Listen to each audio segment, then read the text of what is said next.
কল্পনা করো এমন একটি দুনিয়ার যেখানে মানুষ পাহাড়কে হিলিয়ে দিয়েছে, আকাশকে ছুঁয়ে এসেছে আর সমুদ্রকে পার করে নিয়েছে। এটা কোনো সায়েন্সের কথা নয়, এটা হলো আসল দুনিয়ার ঘটনা, যেখানে মানুষ এমন এমন মেশিন বানিয়েছে যেটা এত বড় দেখে আপনাদের দম বন্ধ হয়ে যেতে পারে। আজ আমি আপনাদেরকে নিয়ে যাব এমন একটি সফরে যেখানে আমরা জানবো দুনিয়ার সব থেকে বড় এবং সব থেকে শক্তিশালী মেশিনের ব্যাপারে। এটা শুধু একটি মেশিন নয়, এটা হচ্ছে মানুষের স্বপ্ন আর ইঞ্জিনিয়ারদের চমৎকার। আপনারা রেডি আছেন তো? তাহলে চলো শুরু করা যাক।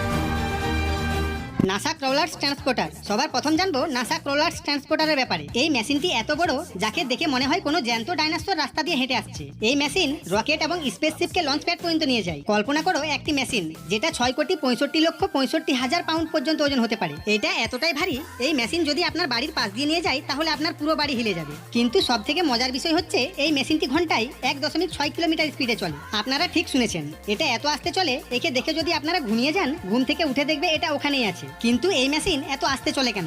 কারণ একে অনেক সাবধানে চালাতে হয়। একটা ছোট্ট ভুলে কোটি কোটি টাকার রকেট বেকার হয়ে যেতে পারে। এই মেশিনটি শুধু নাসার গর্ব নয়, বরং মানুষের স্বপ্নকে আকাশ পর্যন্ত পৌঁছানোর রাস্তা হয়ে আছে।